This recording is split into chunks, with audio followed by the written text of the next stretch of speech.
Welcome to Beyond the Title, a podcast where we interview college deans from the University of Cincinnati. My name is Hayden, and my co-host is the interim provost of UC, Dr. John Weiner. Hey, Hayden. Our topics range from deans when they were college students to why they decided to become deans and much more. Today's guest is not a dean, but the president of the University of Cincinnati, Neville Pinto. Welcome, President Pinto. Thank you, Hayden. I'm glad to be here. There are 4 rounds of questions, with the first rapid-fire warm-up round. Are you ready? Okay. Quick fire, coffee or tea? Coffee. Morning or night? Morning. Cats or dogs? Dogs. It would have to be dogs. I have a dog at home. So how do you unwind after a stressful day? I'm sure you don't have any of those, but if you had a stressful day, how do you unwind? So, I think this is not apparent in the interactions I have with the campus community, but I'm an introvert. So usually I sort of go off to a corner by myself, read a book, catch up on news. That's how I do it. Right. It's not very exciting, but it's sort of when I need to recharge. Yeah, exactly. What's your favorite spot on campus? Favorite spot on campus? That's a good question. I used to have, so you're gonna get some history from me here. I used to have a favorite spot. They used to be just actually between this building, CCM, and the next building, which is now Teachers College. There used to be a little rose garden there. And there was a little bench in there that I used to go and sit and have my lunch. So that used to be my favorite spot. But if you were to ask me today, I would probably say at the top of the drive coming up into campus, it's around sunset. I think that's one of the most beautiful spots as the sun goes down. I would agree. So I walk out the building usually around that time and spend a few minutes just looking at the sunset. So what about a place to eat, to grab something to eat, either on campus or around campus, or maybe even Cincinnati?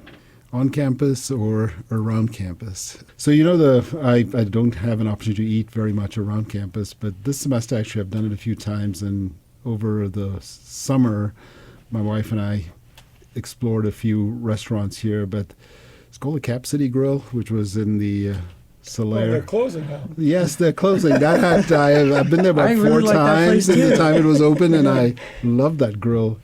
I love the feel of the diner, and it was a good place. I was reflecting on that, and I was actually discussing this with my wife, and I said, all the restaurants that I seem to like closed. There used to be a wood-fired Pompadour, what was it called? Pompadours, or a wood-fired grill a wood-fired pizza, the place that used to be my favorite, and that closed. I thought that would never close. There used to be a restaurant called Lenhart's, which is an old German restaurant that I used to love to eat at, and my favorite subs were Potbelly. There used to be a Potbelly up here. All of those are closed. So this is a track record, but I would say I'd have to find a new one, John, close to campus, and then hopefully it'll last.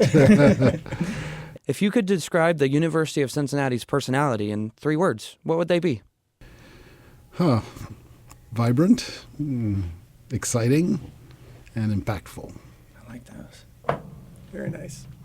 So you've seen obviously a lot of things on campus, experiences and so on. What is the one experience that you'd like all of our students to have? Or is there one? Really, when students graduate, I want them to feel like this is now part of their family.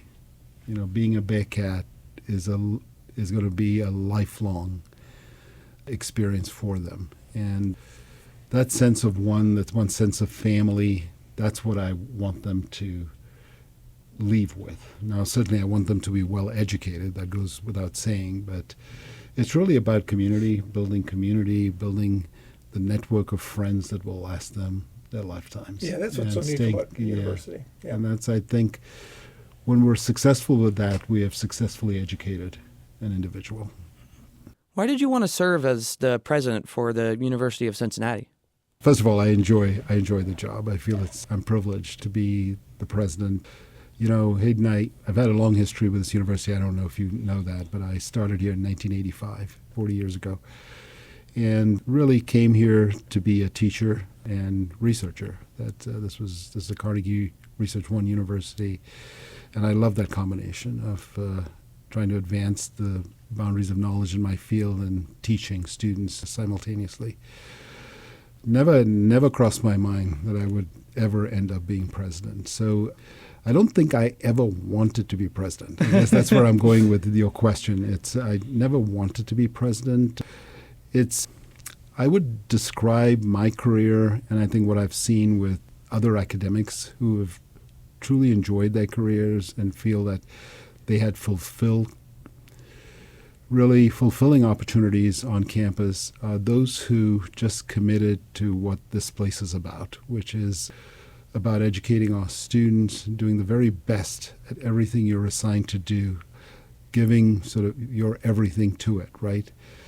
And I think what happened as part of that is you start, and I think this is true this is sort of my message to any young professor starting up. If you do that, you start to be recognized at every level of the university.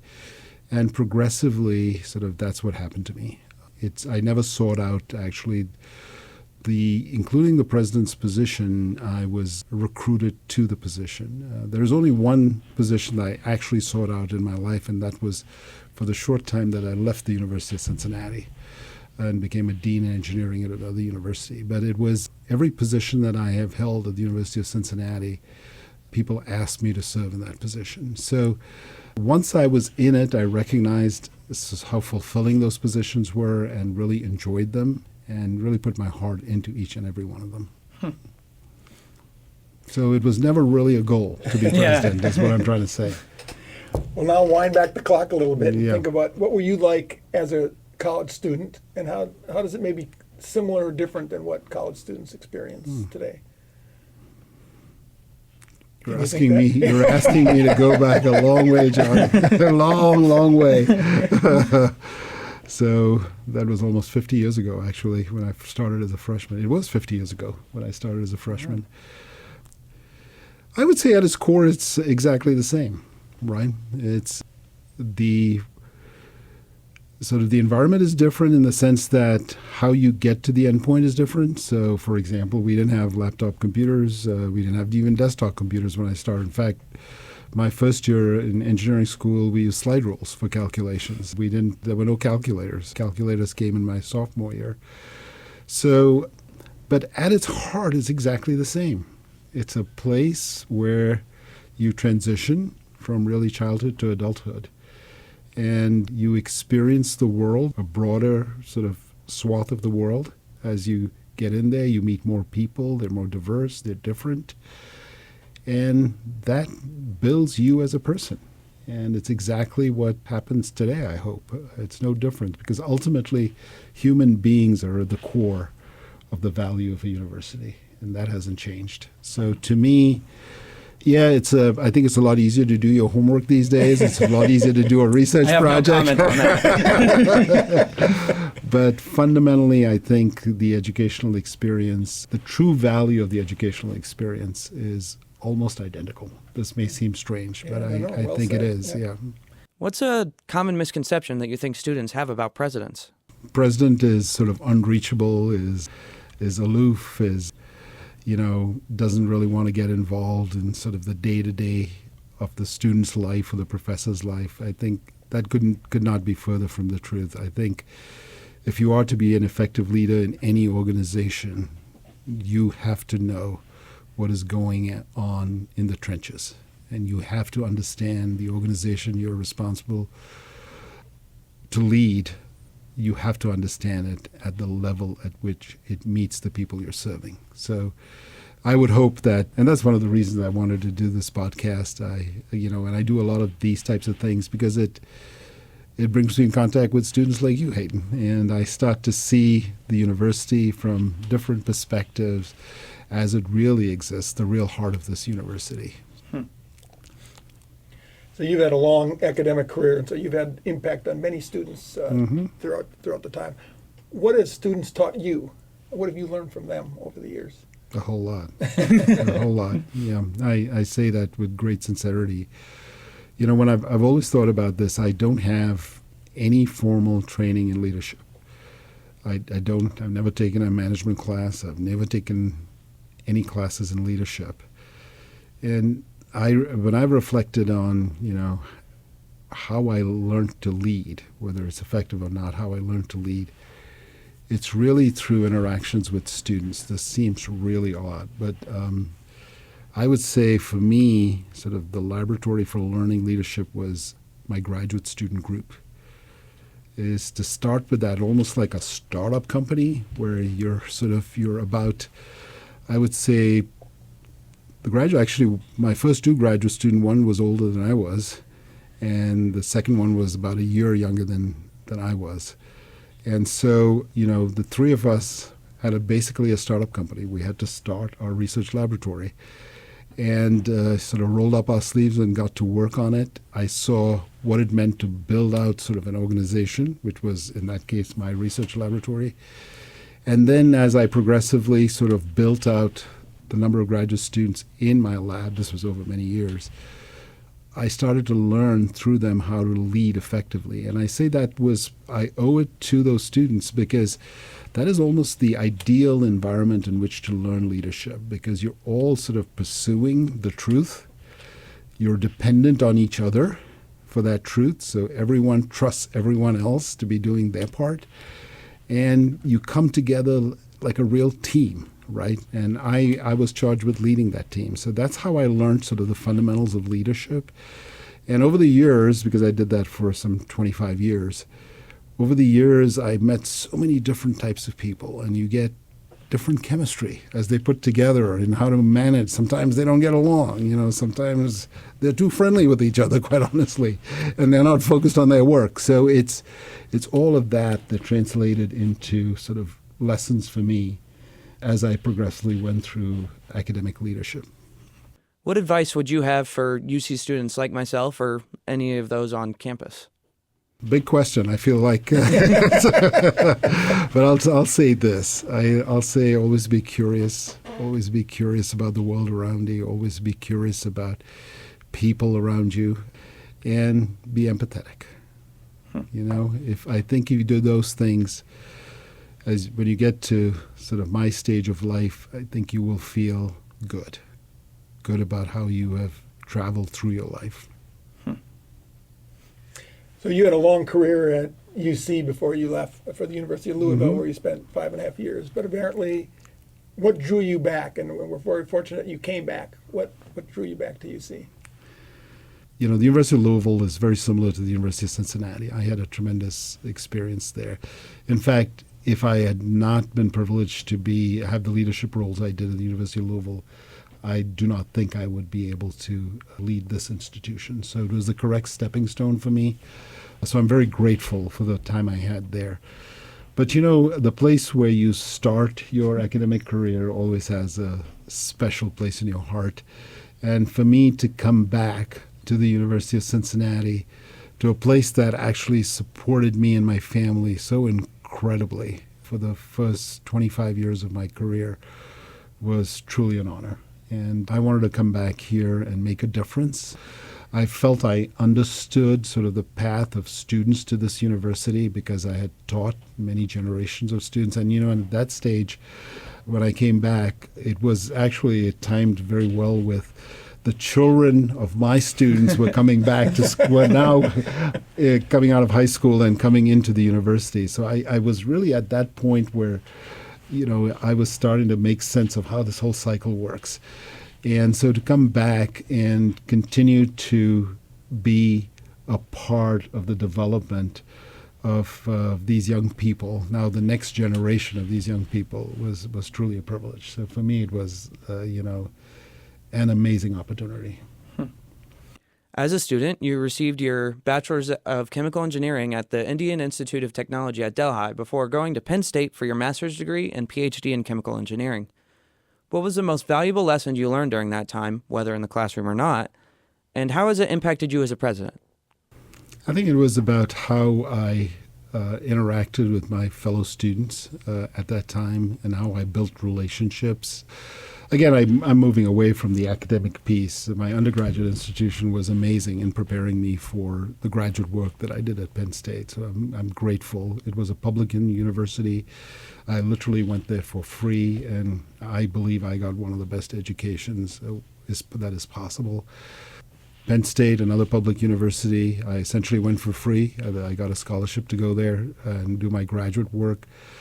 And so to me, at that time, I was not aware that, others were helping me get through school. All right. So this was on reflection later on. But going back to your question, I think as a student, I think what I benefited from was the community that I was fortunate enough to go to school with, and the friends that I built, both when I was in India and here, particularly when I came to the United States. My friends from across the university, one of the best things I did was live in a dorm for my entire graduate period, which is very unusual.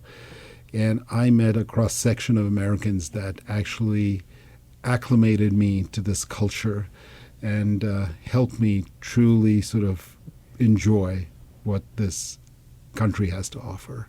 And that opportunity, I will be forever grateful for. And these are friends, both at the undergraduate and graduate level that I've had for life. And I continue to engage with them. As an example, actually, one of my best friends from college is actually going to marry my son and my daughter. They're going to get married in December.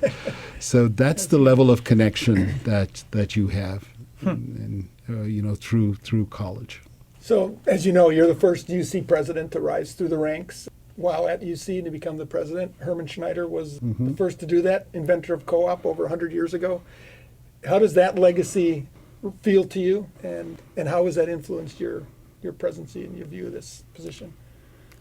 So aren't engineers awesome? Not as good as CCM, but pretty close. No comment. But, I wasn't aware of that till I came here and someone said that at an event. And it's an amazing sort of coincidence or little sort of quirk of history that happened. The co-op piece that we have as part of our educational offerings is amazing. It speaks to sort of the vision that Dean Schneider and then President Schneider had for students at this university. And it inspired me, all right, but I didn't know that ahead of time. And it inspired me to try to be more creative and more innovative in the way I lead, right, and be more visionary. And to me, that was the biggest lesson that I got from that particular. He was truly a visionary. He truly was a visionary. I read up much more on him after I was told that. I was aware of him, of course, as a professor of engineering, but I'd never thought about researching how he came up with the idea. But he was visionary in many, many different ways. Yeah. In 2018, you launched UC's strategic direction, Next Lives Here, which focuses on leading public universities into a new era of innovation and impact with three main platforms: academic excellence, urban impact, and innovation agenda. What encouraged you to launch UC into this strategic direction, and how do you think the university responded to it? So, one often questions, do we need a strategic plan? Is it important for university to have it? And that's sort of my engineering background, right? I need a structure, I need a plan, I need a blueprint, and then I can measure sort of our performance against the blueprint. So the fundamental idea around that was to get people focused around a vision. Okay, and I knew that if we could get that vision at this university, then with all of the talent we have across campus, all right, ideas would flow. And these are ideas I probably hadn't even thought of, and things that, really would sort of come together, coalesce, collide with each other, and eventually lead to tremendous things for the university. So that was sort of the broad concept. Then when you think about it, you just read off sort of three things that we have focused on. But I'll translate it into this.